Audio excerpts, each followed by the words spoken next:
राम जय जय राम श्री राम जय जय राम श्री राम जय जय राम सच्चिदानंद भगवाननी जय।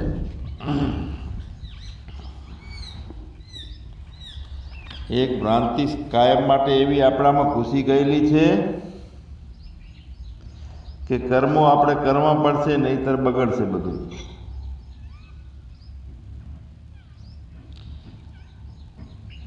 एटले कर्मनो करता नहीं रहीए तो उपाधि थशे। आवुं पण अंदर रहे छे, दरेकने संस्कारमां रहे छे, बुद्धिमां नहीं।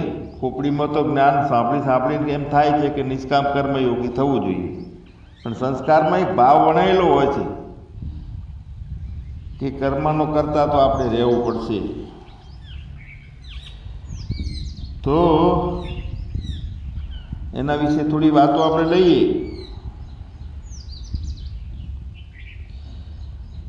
આપણું પોતાનું હોવું એ વ્યક્તિ તરીકે હોવું નથી, અને સંસ્કાર એવો છે કે વ્યક્તિ તરીકે હોવું છે આપણું। એની સંસ્કાર આપણને બધા હળવા રસ્તે લઈ જાય છે, અજ્ઞાનના રસ્તે।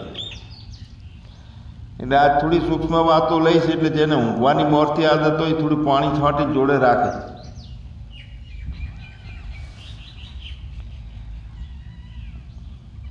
આપણું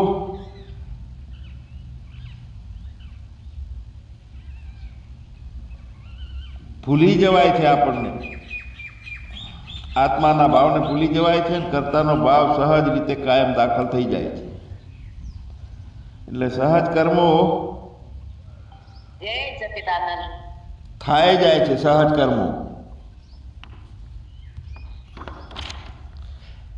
થાય છે, સહજ કર્મો પણ પોતે કરે છે એવો ભાવ થાય છે। સહજ કર્મો થતા નથી, આપણે ભૂલી જઈએ છીએ કે આપણે આત્મા છીએ।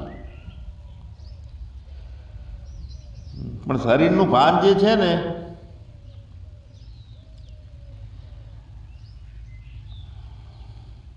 ભગવાન કૃષ્ણ ભગવાન જ્યારે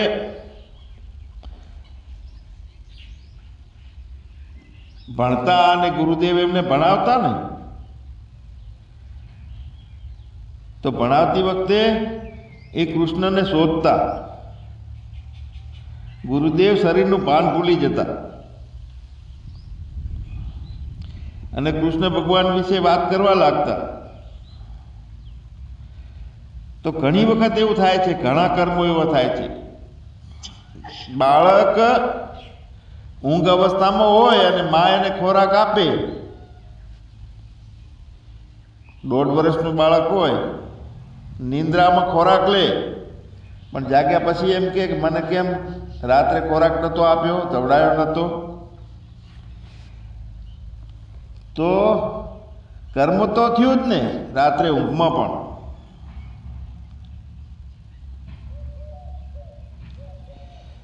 તો આપણું હોવું જે છે એ સર્વરૂપે છે, અને આપણાથી આપણે અલગ છીએ ક્યાં? ચેતન હોવું એ આપણું છે, આત્મા હોવું એ આપણું છે, તો આપણે આપણાથી અલગ છીએ? તો અલગ નથી, છતાં વ્યક્તિ ભાવમાં એવી રીતના સંસ્કારો હોય છે।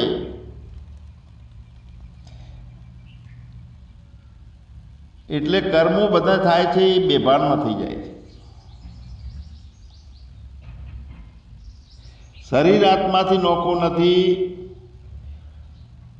વ્યવહાર કાળનો જે પ્રમાતા છે તે પણ આત્માથી અલગ નથી, કાંઈ આત્માથી અલગ નથી, જગતે આત્માથી અલગ નથી, પણ આખું જગત જે છે એ આત્મા રૂપે છે। એટલે આત્મા છે એ જગત રૂપે થયો છે પોતે। એટલે બધા કર્મો આપણે કરીએ છીએ ત્યાં સજગતા રાખીએ છીએ, અને કર્મ કરવું જ પડશે ભાવ કરી કરીને કર્મ કરીએ છીએ, અથવા તો એમાં સજગતા નથી રાખતા। મતલબ કર્મમાં આપણે સ્વેચ્છાએ જોઈન્ટ થઈએ છીએ કે નથી જોડાતા, કર્મો બધા ચાલતા રહે। આપમેળે ઓટોમેટિક કર્મો થાય છે. તો આપણે જે પોતાના ધ્યાનમાં હોઈએ અને કર્મ તરફ ધ્યાન અપાતું હોય છે, પોતાનામાં હોવું અને કર્મ વપુ વર્તે વ્યવહારમાં સુરતા પરાની પાર. તો પરાની પાર સુરતા હોય છે અને છતાં સહજમાં બધા કર્મો થતા હોય છે. તો એ વખતે એ કર્મોની અંદર સુરતા સમાયેલી રહે છે. પરાની પાર વાળી સુરતા પણ કર્મમાં સમાયેલી હોય છે, પણ કર્તા તરીકે નહીં, અકર્તા તરીકે. એટલે કર્મો સહજ થાય છે, ફક્ત આપણે એ જોવાનું છે કે સહજ થાય છે કે કરવું પડે છે, એનો નિર્ણય પાકો કરવાનો છે. આપણે માનીએ છીએ કે કર્મ આપણાથી કરાય છે, અને આવો એક દ્રઢ સંસ્કાર અંદર પહી ગયો છે કે બધું આપણાથી કરાય છે. કેમ એવું લાગે છે? તો આપણને શરીર સાથે અને કર્મો સાથે એકરૂપ સમજીએ છીએ, એટલે અંદર એક એવો ભાવ છે શરીર સાથે એકરૂપ છીએ, વ્યક્તિ બન્યા છીએ ને આપણાથી થાય છે.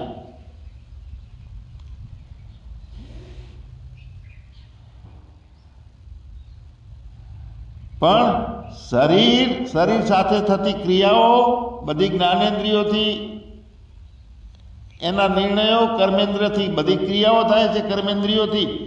એ બધું અને થયેલું કર્મ એ બધું આત્માથી અલગ નથી. પણ આપણું થાય છે શું? આપણે કર્મ તરફ ધ્યાન આપીએ છીએ.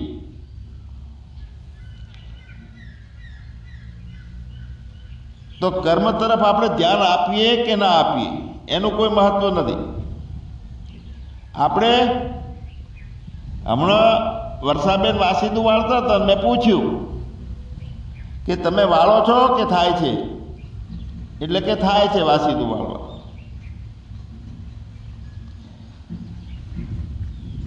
જો આપણે જતા હોઈએ ને 1 કિલોમીટર ચાલીએ ને તો એક જગ્યાએથી બીજી જગ્યાએ આપણે જઈ રહેલા છીએ, સમજી લો. તો આપણે એક ડગલા ઉપર ધ્યાન રાખતા નથી. એક ડગલું પૂરું થયું, હવે બીજું ભરવું પડશે. અને છતાં એક ડગલા ઉપર ધ્યાન નથી રાખતા. તોય જ્યાં પહોંચવાનું છે કે 1 કિલોમીટરે પેલું મંદિર છે ત્યાં જાવું છે તો ત્યાં પહોંચી જવાય છે. તો હવે આપણે જોવાનું છે કે આપણું કામમાં ધ્યાન આપ્યા વગર કામ કેવી રીતે થાય છે એને ચેક કરવાનું. કાયમ કરવું છે એની ઈચ્છા નિર્ણય નહીં કરવાનો, સ્વયં સ્ફૂર્ણ આવે છે કે થઈ જાય છે. ઊંઘમાં માણસ ખાટલામાંથી ઊભો થઈને ચાલવા લાગે છે અને એને ખબર હોતી નથી કે હું ચાલું છું. તો ચાલવાનું કામ તો ઊંઘમાં થાય છે, વગર બુદ્ધિએ થાય છે. બાળકની વાત કરીએ હમણાં, કંઈ ઊંઘમાં હોય તો દૂધ પીવે છે સારી રીતે, અને જેમ જાગતા પીતો હોય ને એવી રીતે જ પીવે છે દૂધ ઊંઘમાં. પણ સવારમાં ઉઠીને કે રાત્રે મને કેમ દૂધ નહોતું મળ્યું? તો એ માએ જાણે છે ને એની જોડે બીજા બધા હતા. રાત્રે 9 વાગે બાળક સૂતું હતું નહીં, ધવડાવતા હતા, બધા જાણે છે કે બધાને ખબર છે કે પીધું છે, પણ એ ના પાડે છે કે મેં નહોતું પીધું. મતલબ કે એ સભાનતામાં એને પીધું હોય તો જ એને પીધું છે એવું લાગે છે. તો સભાનતા નથી છતાં કામ તો થયું. ઊંઘમાં ચાલવા માંડે છે, સભાનતા ના હોવા છતાં ચાલવાનું તો થાય છે. અરે આપણે અહીંથી હરિદ્વાર જવું છે ને, સમજી લો કે ગાડીમાં બેઠા ટ્રેનમાં, તો મુસાફરી વખતે ટ્રેન ચાલે છે, કોઈ સ્ટેશને ઊભી રહે છે.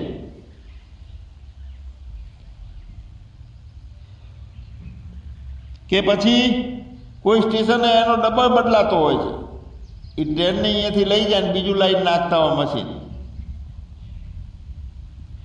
પણ આપણે એ દરમિયાનમાં ઊંઘેલા હોઈએ તો તો આપણે કંઈ જાણતા નથી. અને જ્યારે જાગીએ છીએ ત્યારે આપણને ખબર કે આ અમદાવાદ છોડ્યું હતું ને હવે હું તો હરિદ્વાર જવાનું હતું એટલે અત્યારે તો ઓહો છેક ક્યાંય દાહોદ પહોંચી ગયો અથવા તો ઉજ્જૈન પહોંચવા આવ્યો, વચ્ચે કોટા પહોંચવા આવ્યો.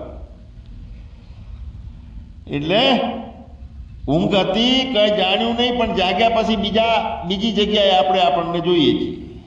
અને માર્ગમાં જેટલી ઘટનાઓ થઈ, ગાડી ઊભી રહી, બીજા સ્ટેશને ઉપડી, ડબ્બો બદલ્યો, તો બધી ઘટનાઓ વિશે અજ્ઞાન એટલે કે સજગતા નથી, છતાં પણ યાત્રા પૂરી થઈ.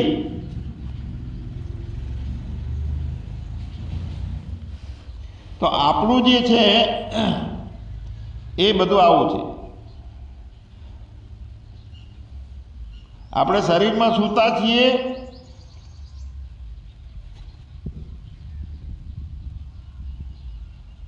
અને જાગીએ છીએ એટલે આપણને લાગે છે કે ગતિ કરું છું, જઉં છું.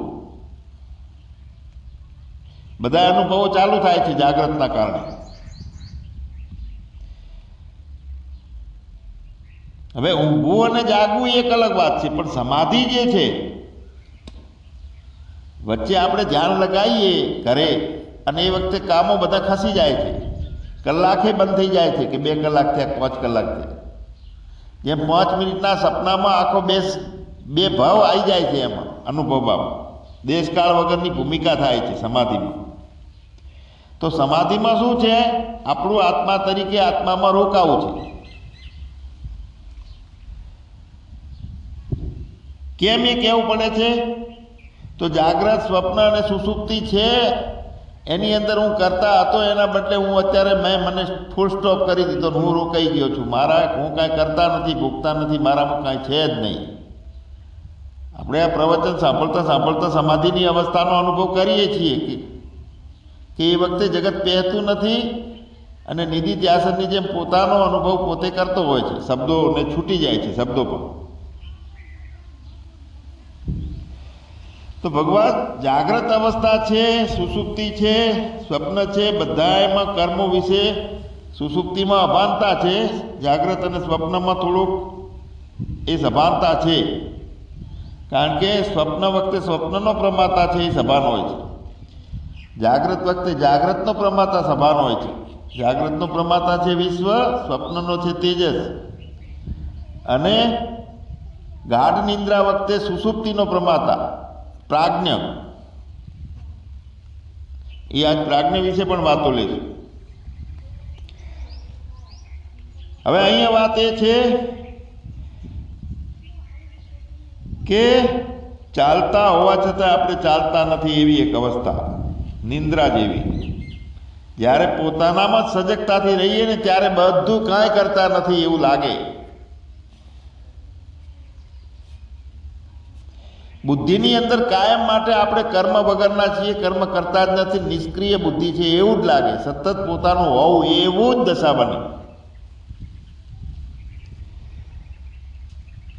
સિનેમાના થિયેટરમાં ચિત્રો આવે છે બધા પડદા ઉપર, એક પછી એક અલગ અલગ જાતના ફિલ્મો આવે છે અને હાલતા ચાલતા થાય છે. ગતિના કારણે ગતિ 10 ગણી કરી નાખે એટલે ઊભું ચિત્ર હોય હાલતું દેખાય. એ કાળનો પ્રભાવ છે, એમાં ગતિનો પ્રભાવ છે, ચાલતું ચિત્ર દેખાય છે. પણ ચિત્રો પડદાને પ્રભાવિત નથી કરી શકતા. રેલવે સ્ટેશનથી હજારે રેલવે ગાડીઓ એક દિવસમાં આવે ને જાય, પણ રેલવે સ્ટેશન એમનું એમ રહે છે, બદલાતું નથી. પડદો બદલાતો નથી, અનેક જાતના બદલાવાવાળા ચિત્રો આવે છે. પણ જોનારો જે છે, સામે વર્ગ બેઠો છે, એ ફક્ત ચિત્રો ઉપર જ ધ્યાન આલે છે, પડદાને એ પડદા ઉપર એનું લક્ષ્ય જતું જ નથી. કારણ કે એને ચિત્ર ફિલ્મ જોવા આવ્યો છે એટલે પડદાની અવગણના કરે અને ચિત્રો ઉપર ધ્યાન આપે છે. હવે સિદ્ધાર્થમાં એ વાત છે કે ચિત્રો છે એ પડદા વગર થઈ શકે ખરી? પડદાથી અલગ હોય ચિત્રો?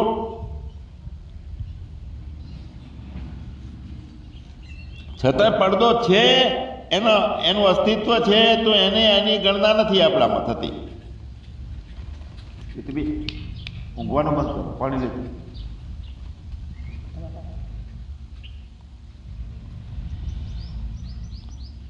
તો આત્મા છે એ પડદો છે, એની ઉપર ચિત્રો મતલબ કે ક્રિયાઓ ચાલતી રહેલી છે, અને વ્યક્તિના ભાવના કારણે આપણે એ ક્રિયાઓ આપણને દેખાય છે કે હું કરું છું એવો ભાવ થાય છે. પાછો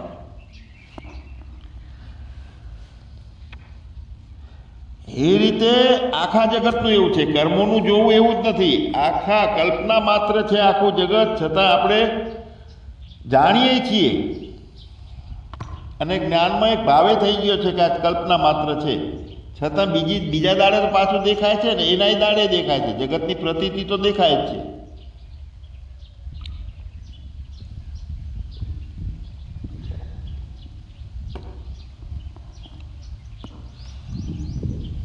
હવે આપણે બધી ક્રિયાઓ વિશે આપણે સભાન રહીએ છીએ કે મારે આ કરવું પડશે, હું આ કરું છું, આ નહીં કરું તો બગડશે. તો સભાનતા લાભાની તરફ રહે છે, પણ પોતાના વિશે સભાનતા નથી. પોતાના જેમ પ્રેક્ષકો ફિલ્મને મહત્વ આપે છે, પડદા નથી આપતા. હવે પડદાના આધારે ફિલ્મો છે, એ પ્રમાણે આપણે આત્માની અવગણના કરીએ છીએ, અને કર્મોમાં હું કરતા છું એવો ભાવ સતત રહે છે.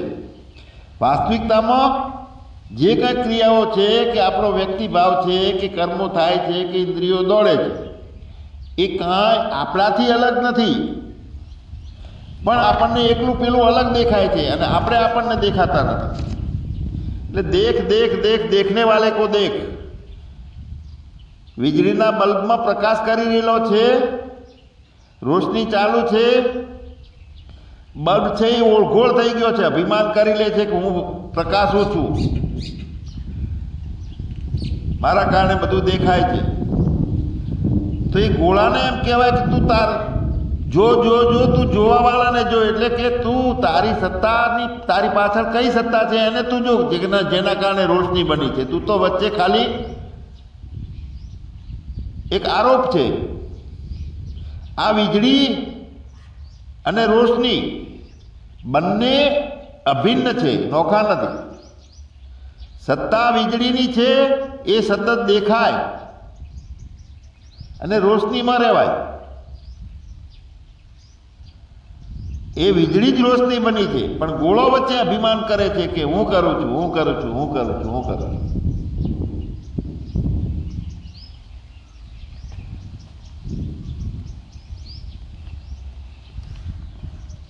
આપણે પોતાને જીવ માનીએ છીએ, તેથી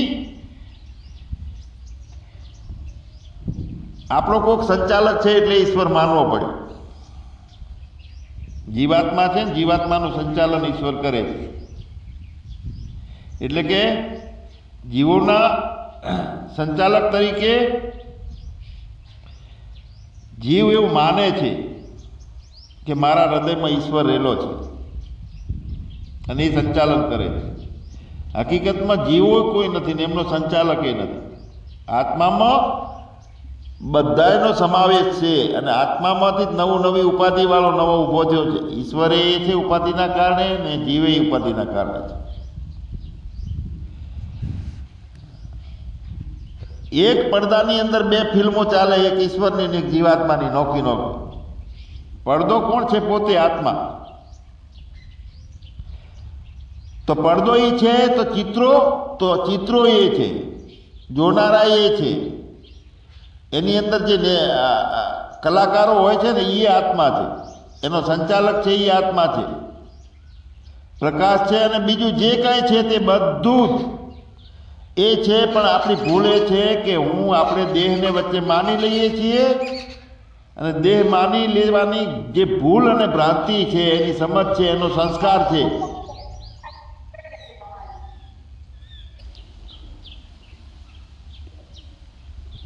અને દેહ તરીકેની માન્યતા છે હૃદયમાં. હું દેહ છું, તો દેહ માની લેવાની જે ભ્રાંતિવાળી સમજ, એટલે તો આપણને વ્યક્તિ સમજીએ છીએ, કાં તો જ્ઞાની સમજીએ છીએ, કાં તો જ્ઞાન સભાના સભ્ય સમજીએ છીએ, કાં તો સંન્યાસી સમજીએ છીએ, કાં તો આચાર્ય સમજીએ છીએ. ભલે આપણે કંઈક કોકનો બાપ છું, હું શરીર છું, દેહ છું એ નથી સમજતા, પણ બીજું બધું સમજવાનું ચાલુ રહ્યું ને.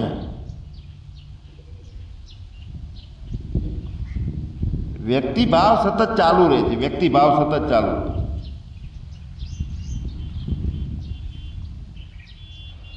તો કેવું લાગે છે કે આત્મા વગર આપણે બધું કામ કરીએ છીએ અને આપણે દેહ છીએ એવી સમજના કારણે ઊંધી બધી બાજી વળી ગઈ. અભિનેતા ફિલ્મ ભજવતો હોય અને એ ચિત્રો ચાલતો હોય તો પડદા વગર ચાલતો હોય એવો અનુભવ આપણે કરો, તો એ તો અજ્ઞાનથી જ ચાલે છે. પડદો અમે દેખાતો નથી છે છતાંય.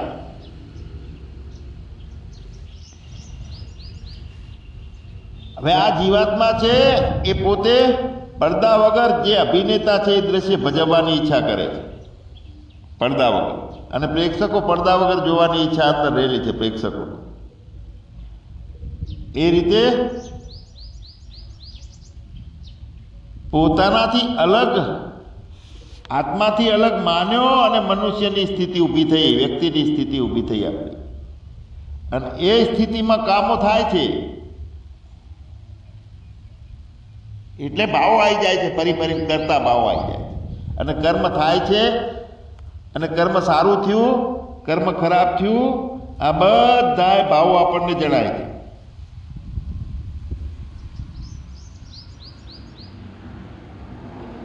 એટલે આત્માથી અલગ કર્મ કરનાર જે છે, કરતા છે એવું માનનાર જે છે એ આપણી મનુષ્યની સ્થિતિ છે. હકીકતમાં કશું જ નથી, ના કુછ હે ના હુવા ના હોવન હાર. હવે આપણો નજરિયો કેવો છે એ પ્રમાણે આધાર છે. બધું થતું હોવા છતાંય આપણે કયા પોઈન્ટ ઉપર મુખ્ય રહીએ છીએ. આપણે પરમ દિવસે વાત કરી હતી કે કાગડાને એક કીકી હોય છે, એને કાંક જોવું હોય તો બે આંખોમાં એક કીકી ફેરવે છે. તો એક કીકી અને બે આંખ, એની ઈચ્છા હોય ત્યાં દ્રષ્ટિને ગોઠવે છે.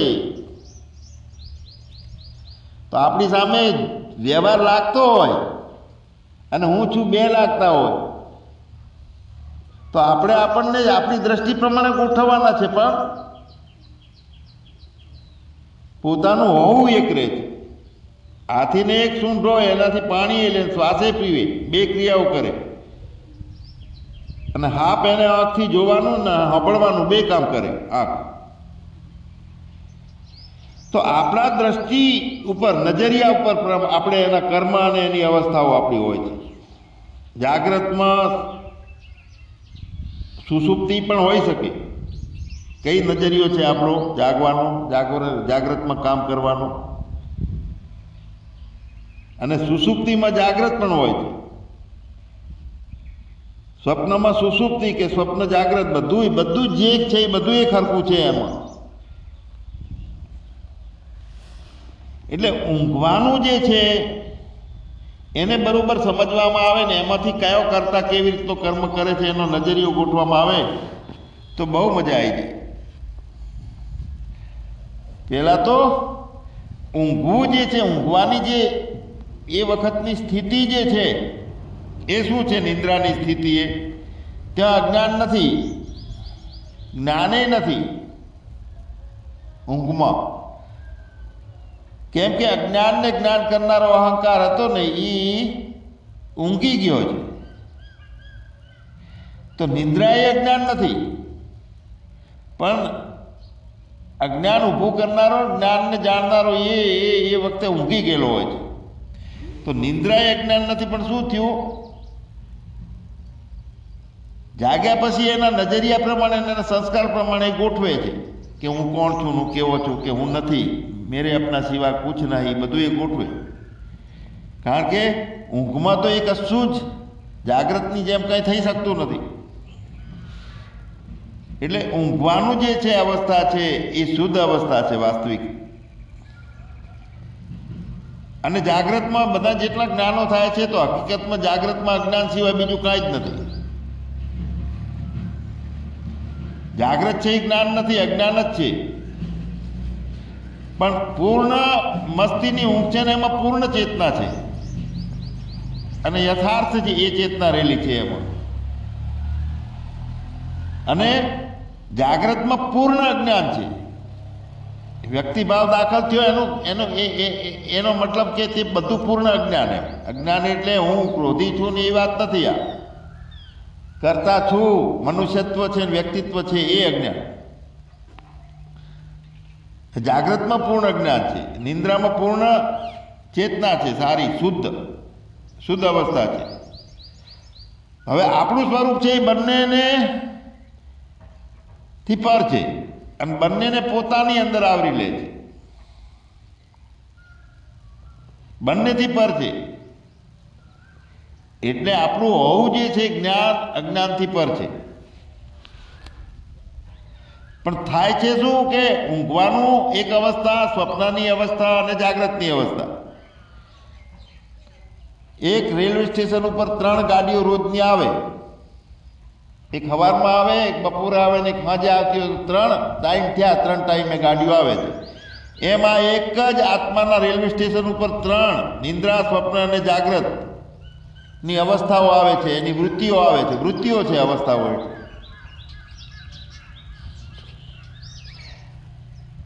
હવે આપણે જાણીએ કે ના જાણીએ, પણ જાગ્રત, સ્વપ્ન અને સુષુપ્તિ ત્રણેય આપણામાંથી પસાર થાય જાય છે. જાગ્રતમાં જાણીએ છીએ,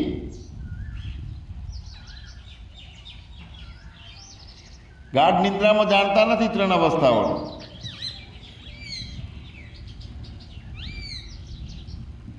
તો જ્ઞાનીમાં શું થાય છે કે એમાં જાગ્રત, સમાધિ, ગાઢ નિંદ્રા, સ્વપ્ન એ બધું કેવું છે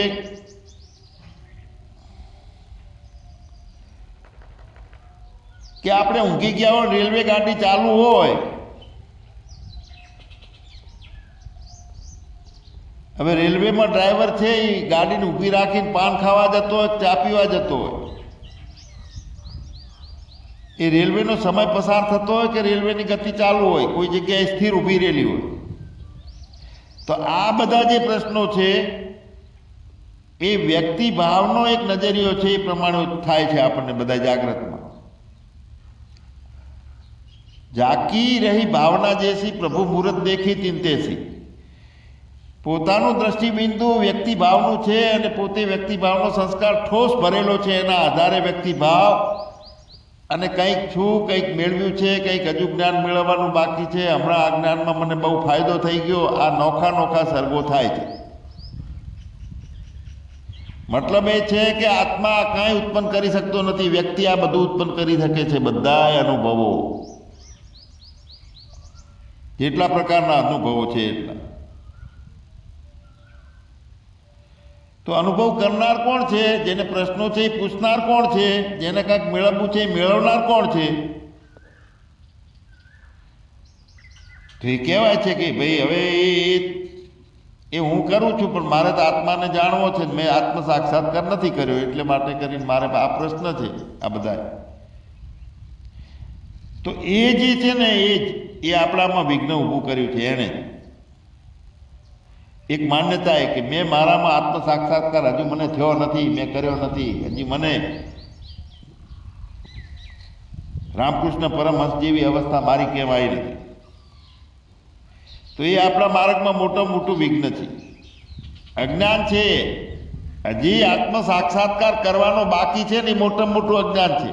કારણ કે એ બોલે રહ્યો છે એ આત્મા છે, હાજરા હાજર છે એ આત્મા છે. અને સાક્ષાત્કાર તો બુદ્ધિ કરે, વિજ્ઞાનમય કોષથી થાય છે.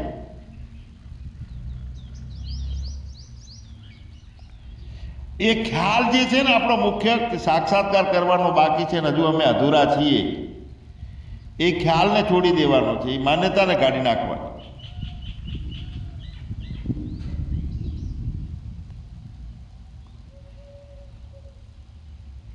આપણે આત્મા છીએ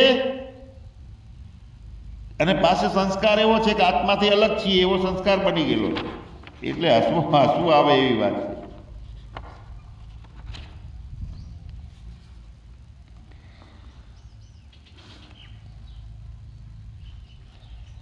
એટલે જાગ્રત અવસ્થામાં હું અને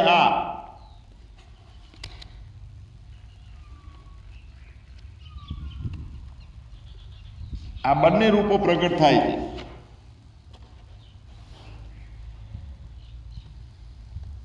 હવે આપણું પોતાનું હોવું જે છે એ જેમ નિંદ્રા ઊંઘમાં પોતાનું શુદ્ધ ચૈતન્ય છે. હવે ઊંઘ અને જાગ્રત એ બંનેની વચ્ચેનો જે સંધિકાળ છે, એક બાજુ ઊંઘને છોડી છે, જાગ્રત પકડ્યું નથી. આવું સવારમાં જ્યારે જેને જેટલા વાગે બનતું હોય ઉઠવાનું, ઊંઘ છૂટી ગઈ અને જાગ્રત પકડ્યું નથી, વચ્ચે ન્યુટ્રલ અવસ્થા છે. એ જે ક્ષણ બે ક્ષણની ન્યુટ્રલ અવસ્થા છે ને એને ચોંટી પડવાનું છે. પોતાના અનુભવ માટે સારામાં સારો એ સમય છે સંધિકાળનો.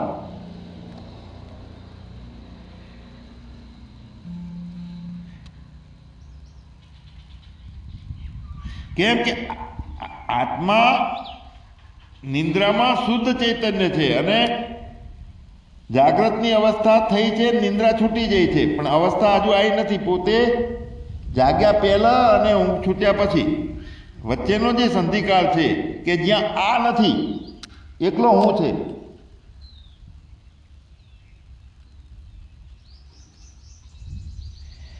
તો આ વગરના હું રૂપે પ્રગટ છે હું એ. અને જાગ્રત અવસ્થામાં હું અને આ બંને રૂપે પ્રગટ છે.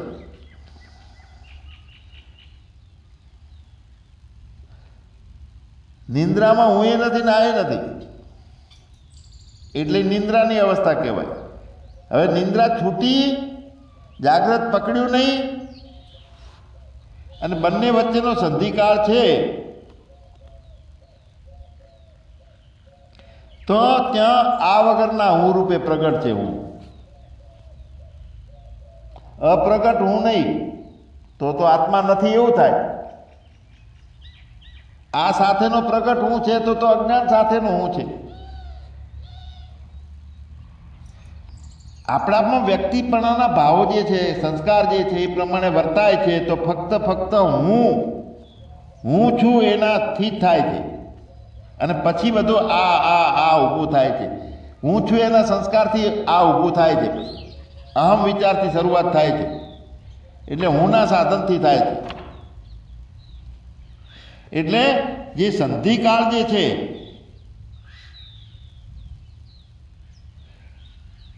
એ વખતે જેવો હું છે ને કે જ્યાં આ પકડાયેલું નથી, ફક્ત હું છે ને, આપણા સાક્ષાત્કાર માટે એ હુંની સ્થિતિને પકડી પ્રયત્ન કરવાનો.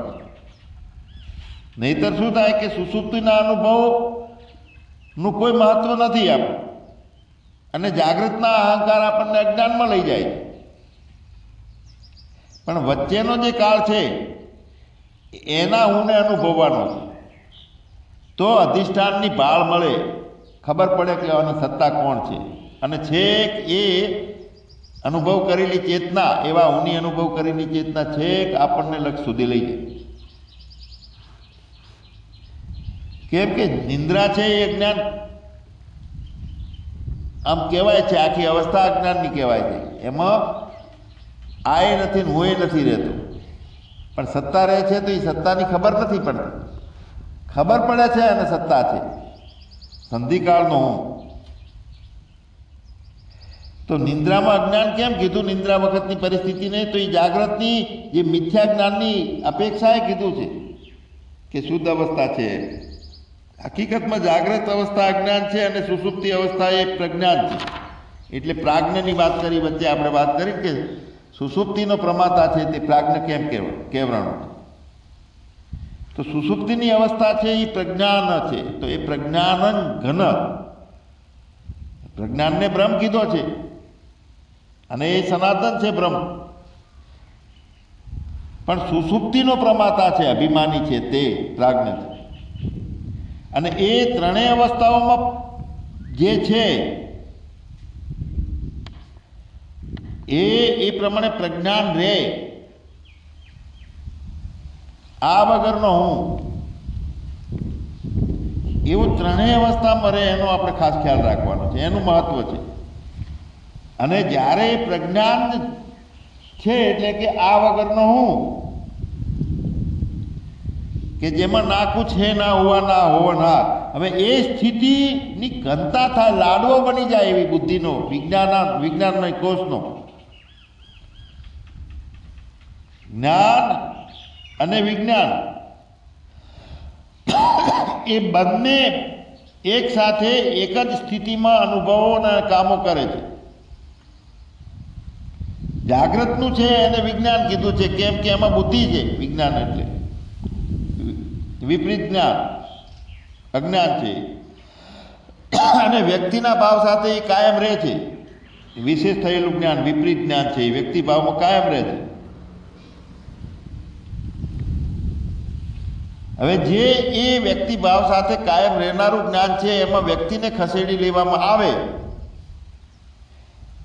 તો એ સ્પષ્ટ જ્ઞાન રહે, શુદ્ધ જ્ઞાન રહે છે. કેમ કે વ્યક્તિ છે એટલે બધું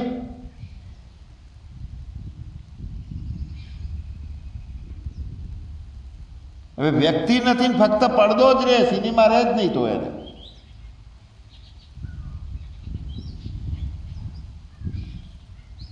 અને રહે છે તો કેવું સિનેમા રહે છે? પ્રતીતિ, ખ્યાલ આવી ગયો. એટલે જે આ વગરનો હું છે અને બીજું કશું જ નથી તે સાચું જ્ઞાન છે. ત્યારે તે બ્રહ્મ ભૂમિકા છે આપણી, કે જ્યાં જ્ઞાન છે એ જાગ્રતનું, તો નિંદ્રાનું જ્ઞાન છે એ વિપરીત જ્ઞાન છે, કે જ્ઞાન નથી અથવા જ્ઞાનનો અભાવ છે.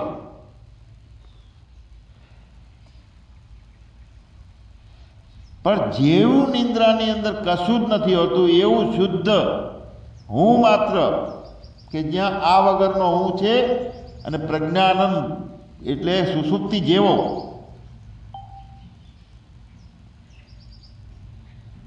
આમ તો બધા શબ્દોમાં આવે છે ને ત્યારે ખાલી બધા બ્રહ્મના નામો છે. પ્રજ્ઞાન કહીએ, વિજ્ઞાન કહીએ, અજ્ઞાન કહીએ, જ્ઞાન કહીએ કે સંજ્ઞાન કહીએ, બધા બ્રહ્મના નામો છે.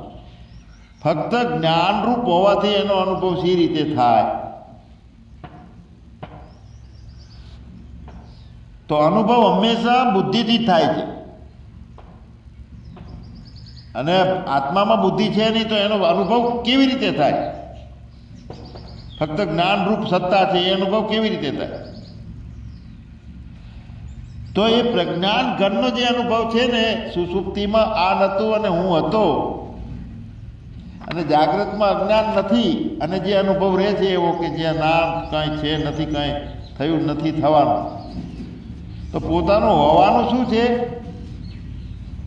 તો સુષુપ્તિમાં રાત્રે હતા એનું અનુમાન જાગ્રતમાં કર્યું છે કે આપણે હતા, બીજું તો કાંઈ કર્યું નથી. સત્તારૂપનું અનુમાન કર્યું છે.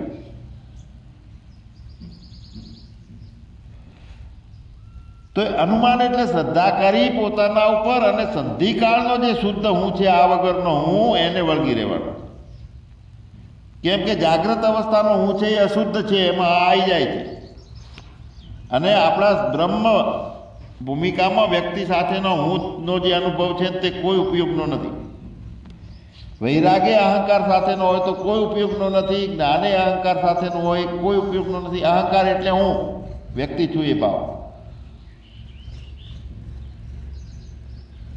તો વિવેક, વૈરાગ, વિચાર બધું અહંકાર સાથે રહે છે. તો એ ખબર કોને પડે? એ પોતાને જ પડે. આપણે એનું અનુમાન કરવા જઈએ કે અહંકાર સાથે એનો વૈરાગ છે ને વિવેક છે, તો એ આપણી જોવાની દ્રષ્ટિકોણ નોખી છે, વ્યક્તિ તરીકેનું દ્રષ્ટિ થઈ. એ વખતે સતતમ યોગી મટી ગયો, ટેમ્પરરી વ્યુત્થાનમાં આવ્યો.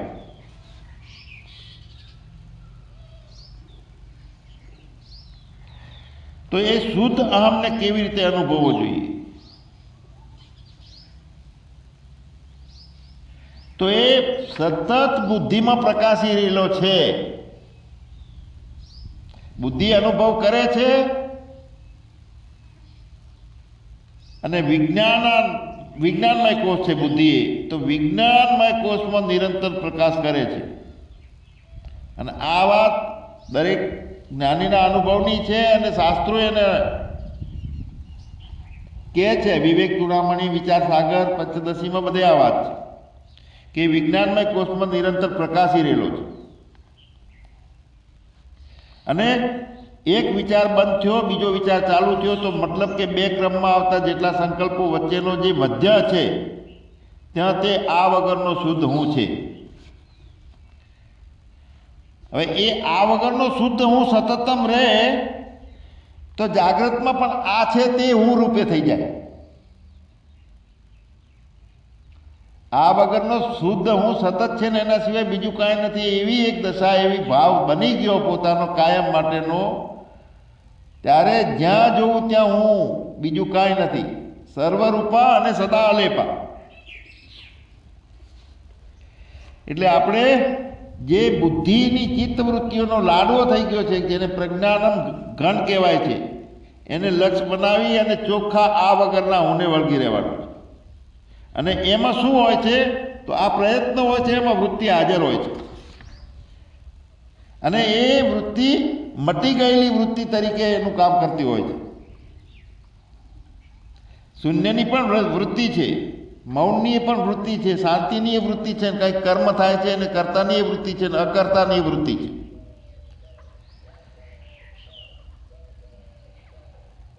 તો વૃત્તિ હોય છે તો એ વૃત્તિ પોતાના આત્મ સાક્ષાત્કાર સુધી મૌન બનનારી વૃત્તિ, શાંત બનનારી વૃત્તિ, ફક્ત આ વગરના હુંની વૃત્તિ, બધી વૃત્તિનું બળ ઊભું થાય છે. અને જ્યારે પોતાનામાં સાક્ષાત્કાર તરફ એ વૃત્તિ લઈ જાય છે ત્યારે વૃત્તિ વ્યાપ્તિ થઈ જાય છે, બધા પ્રકારની મટી જાય છે, બૃહદ બની જાય છે.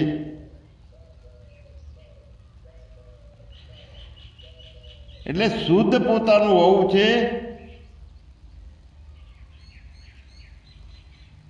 એ વાસ્તવિકતામાં જેટલા જેટલા અસત છે એનાથી નોખું છે, આમ સમજીએ. અને પછી નોખાપણું કાંઈ રહેતું જ નથી, બધું પોતાનાપણું હાજર થઈ જાય છે. તો આવો આપણને શુદ્ધ જે હું છે એ કેમ અનુભવમાં કે યાદ પણ કરી શકાતો નથી? કેમ કે આપણે એ આ વગરના હુંને એની શ્રદ્ધા કરીને એનો પરિચય કર્યો નથી, એની સાથે ભાઈબંધી કરી નથી. સતત ભાઈબંધી એની જ રહે, એટલે કે સભાનતા સતત એના તરફની રહે. અને એ આપણી સાથે હોવા છતાં આપણે ઓળખતા નથી, કારણ કે ભાઈબંધી ઓછી પડે. તો એના માટે પ્રયત્ન કરી અને સભાનતા રાખી અને ભાઈબંધી રાખી અને એને પ્રાપ્ત કરીએ. સચ્ચિદાનંદ ભગવાન